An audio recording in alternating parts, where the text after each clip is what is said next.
గౌరవనీయులు పెద్దలు మాజీ ఉపరాష్ట్రపతి శ్రీ వెంకయ్య నాయుడు గారు, గౌరవనీయురాలు కేంద్ర హెల్త్ ఫ్యామిలీ వెల్ఫేర్ సహాయ మంత్రి శ్రీమతి అనుప్రియ పాటిల్ గారు, కేంద్ర గ్రామీణ శాఖాభివృద్ధి కమ్యూనికేషన్ సహాయ మంత్రి గౌరవనీయులు పెమ్మసాని చంద్రశేఖర్ గారు, తెలంగాణ వైద్య ఆరోగ్య శాఖ మంత్రి గౌరవనీయులు దామోదర్ నరసింహ గారు, ఆంధ్రప్రదేశ్ హెల్త్ మినిస్టర్ సత్యకుమార్ యాదవ్ గారు, విశాఖపట్నం పార్లమెంట్ సభ్యులు భరత్ గారు, ఈరోజు మనందరం ఇంత ఉత్సాహంగా ఇక్కడ పార్టిసిపేట్ కావడానికి కారకులైనటువంటి Basavatarakam foundation cancer hospital chairperson అయినటువంటి నటరత్న నందమూరి బాలకృష్ణ గారు, మొన్నటి వరకు సినిమాల్లోనే చప్పట్లు కొట్టేవాళ్ళు, రేపు రాబోయే రోజుల్లో సమాజ సేవలో ఎవరు బాగా చేస్తున్నారంటే దానికి చిరునామాగా బాలకృష్ణ గారు తయారవుతారు. అలాంటి బాలకృష్ణ గారికి మనస్ఫూర్తిగా అభినందనలు, ధన్యవాదాలు. ఈరోజు ఈ యొక్క సంస్థ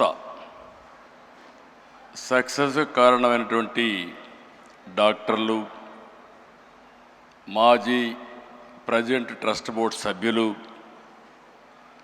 సిబ్బంది, దాతలు, అదే మరి క్యాన్సర్ విజేతలు కూడా ఎంతో స్ఫూర్తిదాయకంగా నిలిచారు. అలాంటి అందరికి కూడా 25 సంవత్సరాల శుభ సందర్భంగా రజతోత్సవ శుభాకాంక్షలు. ఈరోజు నాకు అందరికంటే ఎక్కువ ఆనందపడే వ్యక్తిని నేను. ఆలోచన వచ్చినప్పటి నుంచి ఇంతవరకు ఈ యొక్క హాస్పిటల్కి కాస్తో కూస్తో ఎప్పుడు వీలైతే అప్పుడు దీనికి సేవ చేసే అవకాశం నాకు వచ్చింది. దానికి ఎంతో సంతోషంగా ఉన్నానని చెప్పి కూడా నేను మీకు తెలియజేస్తున్నా. ప్రతి ఒక్క సక్సెస్కి ఒక స్టోరీ కూడా ఉంటుంది. మా అత్తమ్మ బసవతారకం గారు మా కుటుంబానికి ఒక పెద్ద దిక్కు. ఎన్టీఆర్ సినిమాల్లో బిజీగా ఉండేవారు, ఆయనకి ఎప్పుడు కూడా టైం ఉండేది కాదు. అంత పెద్ద కుటుంబాన్ని ఎంతో విలువలతో క్రమశిక్షణతో పెంచారు. కుటుంబంలో అనుబంధాలు, ఆప్యాయతలు పంచారు. అందరినీ ఎంతో ప్రేమగా కేరింగ్గా చూసుకునేవారు. నా ఉద్దేశంలో చాలామంది చూశాను, కానీ అవి ఒక మానవతావాది. అలాంటి ఆవిడికి మీరు ఒకసారి చూస్తే క్యాన్సర్ రావడం చాలా బాధ కలిగింది మాకందరికీ. అయితే ఆ రోజు మనం చూసుకుంటే క్యాన్సర్ వచ్చినప్పుడు పెద్ద హాస్పిటల్స్ కూడా లేవు. ఆవిడ సఫరింగ్ కూడా చూసాం. ఆ రోజు తమిళనాడులో అడయార్, ముంబైలో టాటా ఆసుపత్రి, ఇలాంటివి 1-2 ప్లేసుల్లోనే హాస్పిటల్స్ ఉండేటివి. ఎవరైనా ఇప్పుడే వెంకయ్య నాయుడు గారు ఒక మాట మాట్లాడారు. ఆ రోజు క్యాన్సర్ అనేది డబ్బులున్న వాళ్ళకే వచ్చేదని, దాన్ని రాచపుండు అనేవాళ్ళు. అలాంటిది క్యాన్సర్ రాను రాను పెరిగే పరిస్థితికి వచ్చింది. అక్కడి నుంచి చాలా సఫర్ అయ్యారు. ఆవిడ సఫరింగ్ మేమంతా చూసాం. కడాన అమెరికాకు కూడా తీసుకెళ్ళి ట్రీట్మెంట్ ఇప్పించిన. ఎగ్జాక్ట్గా మేము ఆగస్ట్ క్రైసిస్లో ఎన్టీ రామారావు గారు తిరిగి ముఖ్యమంత్రి నెలలోనే, 1-2 నెలల్లోనే ఆమె చనిపోవడం చాలా బాధ కలిగింది. ఆ షాక్ నుంచి ఎన్టీఆర్ తట్టుకోవడానికి కూడా చాలా సమయం పట్టింది. అయితే ఆ రోజు ఆయనకి ఒక కోరిక, ఒక ఆలోచన. మళ్ళీ పేదవాళ్ళకి ఇబ్బంది లేకుండా శాశ్వతంగా ఒక మంచి హాస్పిటల్ కడితే బాగుంటుందనే ఆలోచన ఆయన చేయడం, అదే విజన్. ఆ రోజు ఆయన ఆలోచనే ఆ రోజు ఇంత మునిపే రామ్మోహన్ రావు గారు చెప్పారు. ఆ రోజు ఆయన ఆలోచించి సెంటర్లో ఒక 8 ఎకరాలు 6 ఎకరాల భూమిని ఇచ్చారు. అది రిజిస్ట్రేషన్ చేశాం. ఎగ్జాక్ట్గా 4 నెలల్లో 89లో గవర్నమెంట్ పోయింది. అక్కడి నుంచి ఇది చాలా సమయం పట్టింది మాకు. ఆ సమయం మీరు చూస్తే మళ్ళీ 96, 97 వరకు దానిపైన ఎక్కువ శ్రద్ధ పెట్టలేకపోయాం. మళ్ళీ నాకు ఒక ఆలోచన, ఈ హాస్పిటల్ని ఎన్టీఆర్ రామారావు గారి విజన్ని మా అత్తమ్మ గారిని శాశ్వతంగా గుర్తుపెట్టుకునే విధంగా చేయాలనే సంకల్పంతో ఆనాడు ఇప్పటికి కూడా జ్ఞాపకం, కోడెళ్ల శివప్రసాదరావు గారు ఫస్ట్ మేనేజింగ్ ట్రస్టీగా ఉండి అన్ని బాధ్యతలు తీసుకొని ముందుకు పోయారు. అమెరికాలో తులసి గారు అక్కడుండి ఫండ్స్ అన్ని మొబిలైజ్ చేసి వారు కూడా పూర్తిగా సహకరించారు. వీరందరి సహకారంతో ఇప్పుడే డాక్టర్స్ అందరితో మాట్లాడుతున్నా, వీళ్ళందరి సహకారంతో నోరి దత్తాత్రేయ లాంటి డాక్టర్స్ అందరూ కూడా సహకరించారు. చాలామంది ఎన్ఆర్ఐలు, రాజ్యసభ సభ్యులు, వ్యాపారవేత్తల సహకారంతో ఆసుపత్రి నిర్మాణం చేపట్టాం. టాటా ట్రస్ట్ కూడా అడిగితే ఆ రోజుట్లోనే వాళ్ళు కూడా ఉదారంగా సిఎస్ఆర్ ఇచ్చారు. 2000 సంవత్సరంలో ఆనాటి ప్రధానమంత్రి అటల్ బిహార్ వాజ్పేయి మామూలుగా ప్రైవేట్ హాస్పిటల్స్ కానీ ట్రస్ట్ హాస్పిటల్స్ పెద్దగా ముందుకొచ్చి ఇనాగరేట్ చేయలేదు. పిలిచిన వెంటనే ఎన్టీ రామారావు గారి పైన ఉండే అభిమానంతో, అంతేకాకుండా నాకుండే సన్నిహిత సంబంధాలతో ఆయన వచ్చి 100 పడకల ఆసుపత్రి ప్రారంభించాం. అది ఒక ఫౌండేషన్. తండ్రి ఒక మొక్క నాటితే, ఒక ఆలోచన చేస్తే దాన్ని కొడుగ్గా బాధ్యత తీసుకొని బాలకృష్ణ గారు ఈరోజు ఒక మహాకల్పవృక్షంగా తయారు చేసిన ఘనత బాలకృష్ణ గారికి దక్కింది. అయితే ఈరోజు నిరంతరం తపనతో, దీక్షతో ఆసుపత్రిని క్యాన్సర్ బాధితుల పట్ల ఒక దేవాలయంగా మార్చారు. అయితే ఏ వ్యవస్థ అయినా ఒకసారి అనేక సమస్యలు కూడా ఉంటాయి. 20 సంవత్సరాల ప్రస్థానంలో ఎంతోమంది త్యాగంగా ముందుకొచ్చి పనిచేశారు, ఎన్నో విధంగా సేవలు చేశారు. ఇందులో మాకు కూడా కొన్ని సవాళ్ళు కూడా వచ్చాయి. ఆ సవాళ్ళను మీరు చూస్తే ఆ రోజు మేనేజ్మెంట్లో కొన్ని సమస్యలు వచ్చాయి. ఆ సమస్యలు వచ్చినప్పుడు ఈ యొక్క వ్యవస్థ మనుగడ ఉంటుందా అనే అనుమానం కూడా వస్తే, అలాంటి సమయంలో మేమందరం అనుకుని ఎవరైతే దీన్ని నడిపించగలుగుతారనుకుంటే గుర్తొచ్చిన వ్యక్తి బాలకృష్ణ గారు. బాలకృష్ణ గారికి 15 సంవత్సరాల మునుపు ఈ బాధ్యత తీసుకుంటే ఈరోజు బ్రహ్మాండంగా పనిచేయడమే కాకుండా రాబోయే రోజుల్లో తిరుగులేని వ్యవస్థగా, అన్స్టాపబుల్గా దీన్ని ముందుకు తీసుకెళ్తున్నారు. ఆయన ఎప్పుడు కూడా బిజీగా ఉంటాడు. సినిమాల్లో ఇప్పుడు కూడా ఈ వయసులో ఎవరు సినిమాల్లో కూడా మామూలుగా రిటైర్ అయిపోయి ఉంటారు, లేకుంటే క్యారెక్టర్ ఆర్టిస్ట్గా తయారవుతారు. ఇప్పుడు కూడా ఎవర్ గ్రీన్ హీరోగా డిమాండ్ ఉంది. పిక్చర్లు కూడా బ్రహ్మాండంగా ఆడుతున్నాయి. ఇంకొక పక్క హిందూపూర్ ఎమ్మెల్యేగా కూడా బ్రహ్మాండంగా పనిచేస్తూ మొట్టమొదటి నుంచి ఇప్పటి వరకు గెలిచే నియోజకవర్గం తెలుగుదేశం పార్టీ హిందూపూర్ నియోజకవర్గం. మెజారిటీ కూడా తగ్గడం లేదు. అక్కడ కూడా బ్రహ్మాండంగా చేస్తున్నారు. మామూలుగా బిజీగా ఉండే వ్యక్తులను ఎప్పుడు కూడా ఇలాంటి చేయలేం, పట్టించుకోం. ఒక ప్యాషన్ ఉంది, ఒక ఎంపతి ఉంది, ఒక కంపాషన్తో పనిచేస్తూ ఉంటాడు. ఎంత బిజీగా ఉన్న క్యాన్సర్ ఆసుపత్రికి వెళ్ళడం, ఆయన క్యాన్సర్ పేషెంట్తో వ్యవహరించే తీరు చాలా, అంటే ఆయన మనసులో ఒక ఆవేదన, చేయాలనే తపన, అందువల్లనే ఈ సంస్థ ఈ స్థాయికి వచ్చింది. నేను చాలాసార్లు చాలామందిని చూశాను. ఒక ప్రైవేట్ ఆర్గనైజేషన్ పెడితే కూడా కష్టపడిన ఈ సమయంలో బాలకృష్ణ గారు ఒక నాన్ ప్రాఫిట్ ఆర్గనైజేషన్ పెట్టి ప్రపంచమంతా తిరిగి డొనేషన్స్ కలెక్ట్ చేయడమే కాకుండా సిఎస్ఆర్ కోసం పదే 10 మందికి చెప్పి ఒక సేవాభావంతో ముందుకు పోయారు. దానివల్లనే ఈరోజు ఈ వ్యవస్థ ముందుకొచ్చే పరిస్థితికి వచ్చింది.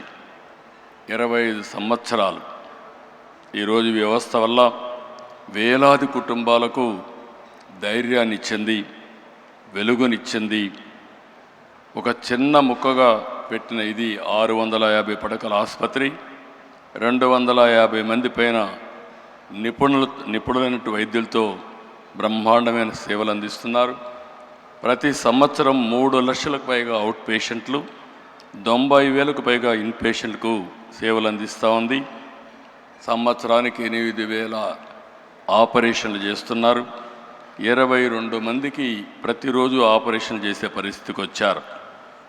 ఇది మనం చూస్తే ఈ ఆసుపత్రికి వచ్చే ప్రతి రోగి కేవలం ఒక పేషెంట్గా కాదు, అతను ఒక కుటుంబానికి ఆశ.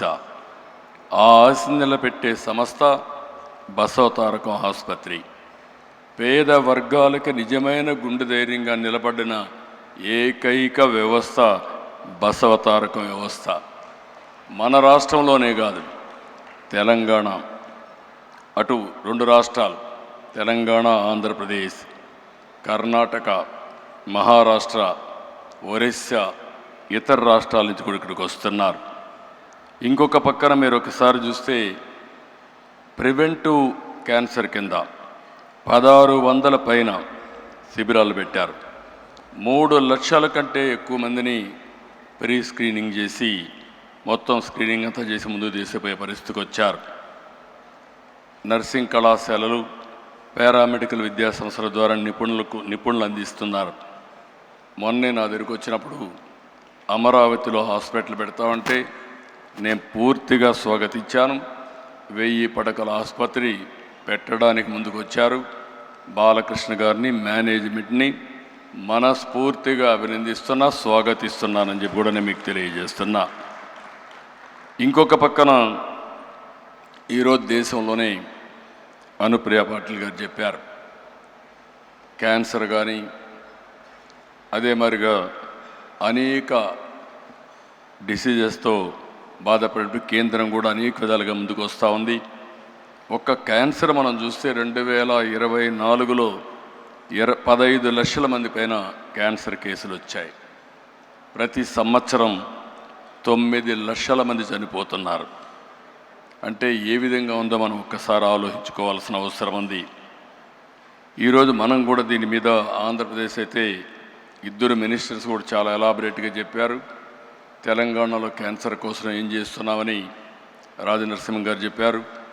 సత్యకుమార్ యాదవ్ గారు ఆంధ్రప్రదేశ్లో ఏం చేస్తున్నాం అవన్నీ కూడా వారు కూడా చెప్పడం జరిగింది. ఈరోజు మనందరం గుర్తుపెట్టుకోవాల్సింది, క్యాన్సర్ బారిన ఎవరన్నా పడితే ఆ కుటుంబమే కుప్పగూలిపోతుంది.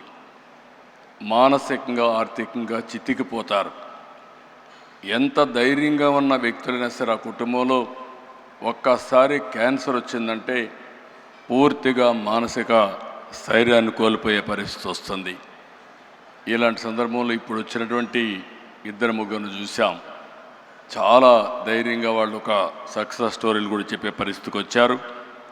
ఎప్పుడైనా సరే బ్రెస్ట్ క్యాన్సర్లో మనం ముందుగా డిటెక్ట్ చేయగలిగితే మనం చాలా వరకు నివారించుకునే పరిస్థితి ఉంటుంది. దీనికోసం ప్రివెంటివ్, ప్రిడిక్టివ్, క్యూరేటివ్ విధానాన్ని మనం అవలంబించాల్సిన అవసరం ఉంది. నేను ఒకటే బసవతారకం హాస్పిటల్ మేనేజ్మెంట్ని కోరుతున్నా. ఆ రోజుటి నుంచి ఈ రోజు వరకు చూశాను, సమైక్య ఆంధ్రప్రదేశ్లో కూడా ఈ హాస్పిటల్కి అన్ని ప్రభుత్వాలు ఆదరణ చూపించాయి. విడిపోయిన తర్వాత కూడా 2 ప్రభుత్వాలు, ఏ ప్రభుత్వాలు వచ్చినా అందరూ కూడా సహకరించారు. ఆ విధంగా సహకరించిన అన్ని ప్రభుత్వాలకి, అన్ని పార్టీలకి మనస్ఫూర్తిగా అభినందనలు తెలియజేస్తున్నా. మనం గుర్తుపెట్టుకోవాల్సింది ఈ ఆర్గనైజేషను నాన్ ప్రాఫిట్ ఆర్గనైజేషన్. ఈరోజు దేశంలో కొన్ని మోడల్స్ రావాల్సిన అవసరం ఉంది. పబ్లిక్ హెల్త్ ఒకటే, గవర్నమెంట్ ఒకటే, హెల్త్ సెక్టర్లో అందరూ ఆరోగ్యాన్ని కాపాడలేం. ఇటీవల ప్రైవేట్ సెక్టర్లో కూడా చాలా హాస్పిటల్స్ వస్తున్నాయి. అయితే ప్రైవేట్ సెక్టర్లో వచ్చే హాస్పిటల్లో లాభార్జన ఉంటుంది, షేర్ హోల్డర్స్ కానీ అన్ని విధాలుగా. అలాంటి సమయంలో నాన్ ప్రాఫిట్ ఆర్గనైజేషన్స్ రాగలిగితే, సమర్థవంతంగా పనిచేయగలిగితే నిజమైన పేదలకు నిజమైన వైద్య సేవలు జరిగే పరిస్థితి వస్తుంది. అది రావాలంటే బసవ తారకం లాంటి నాన్ ప్రాఫిట్ ఆర్గనైజేషన్స్ ఇంకా ఎక్కువ రావాలని మనస్ఫూర్తిగా ఆకాంక్షిస్తున్నాను. అది వచ్చినప్పుడే ఇవన్నీ కూడా సాధ్యం అవుతాయి. ఇక్కడ ఈ సందర్భంలో నేను ఒక్క విషయం ఇక్కడ చెప్పాలి. ఎన్టీఆర్ వేసిన ఫౌండేషన్ ఇప్పటికే కొంతమంది చెప్పారు.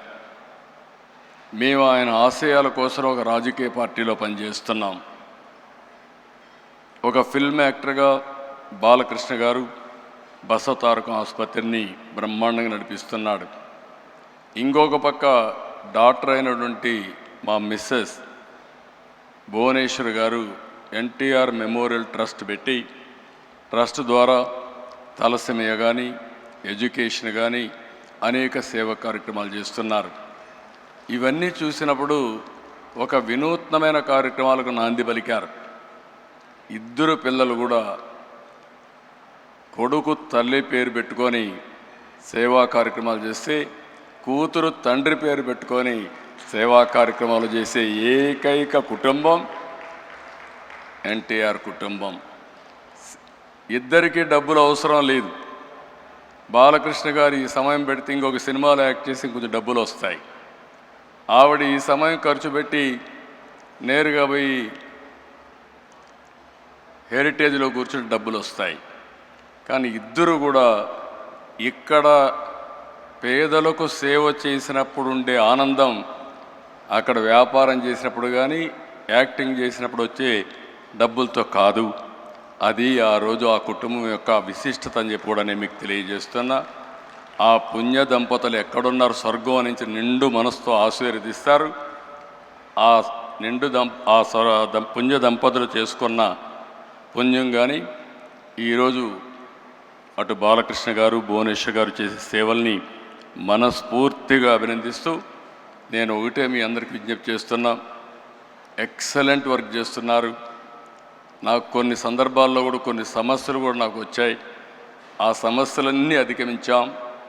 ఇప్పుడు సేఫెస్ట్ హ్యాండ్స్ బాలకృష్ణ గారి ఆధ్వర్యంలో 25 సంవత్సరాలు చూపించిన ప్రగతి ఒక స్టేజ్ అయితే, రాబోయే 25 సంవత్సరాల్లో భారతదేశంలోనే నెంబర్ 1 నాన్ ప్రాఫిట్ ఆర్గనైజేషన్గా బసవ తారకం క్యాన్సర్ హాస్పిటల్ తయారై కొన్ని లక్షల మంది జీవితాల్లో వెలుగు చూపిస్తుంది. ఎవరైనా సరే విరాళాలు ఇవ్వాలంటే, మంచి పని చేయాలంటే మీరు చేయండి. మీరు చేసే ఓపిక లేకపోతే బెస్ట్ ప్లాట్ఫామ్ కూడా బసవ తారకం క్యాన్సర్ హాస్పిటల్ అని చెప్పి కూడా నేను మీకు తెలియజేసుకుంటూ 25 ఏళ్ళు సెలబ్రేషన్ చేసుకుంటున్నాం.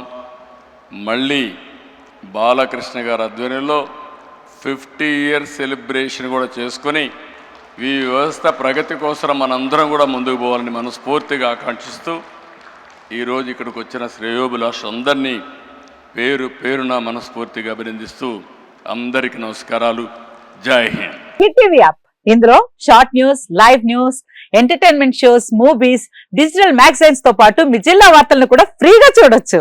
ఇంకెందుకు ఆలస్యం, వెంటనే హిట్ టీవీ యాప్ ని డౌన్లోడ్ చేసుకుని ఫ్రీగా ఎంటర్టైన్మెంట్ పొందండి. Hit TV app. Hit TV app. Please download hit TV app. Hit TV app ని ఫ్రీగా డౌన్లోడ్ చేసుకొని ఎంజాయ్ చేయండి. మీకు నచ్చిన ఎంటర్టైన్మెంట్ కోసం హిట్ టీవీ యాప్ ని ఫ్రీగా డౌన్లోడ్ చేసుకొని ఎంజాయ్ చేయండి. హిట్ టీవీ యాప్ ని డౌన్లోడ్ చేసుకుని ఆస్వాదించండి, ఆశీర్వదించండి. ఇంతమంది సెలబ్రిటీలు హిట్ టీవీ యాప్ ని డౌన్లోడ్ చేసుకోండి అని చెప్తున్నారంటే ఎంత మంచి యాప్ ఆలోచించండి.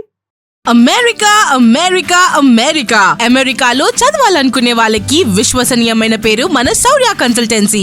UK Law 1 Year Masters. UK Law 1 Year Masters. 2 years work permit up to 5 years visa. Contact Saurya Consultancy. Contact 89851 89851.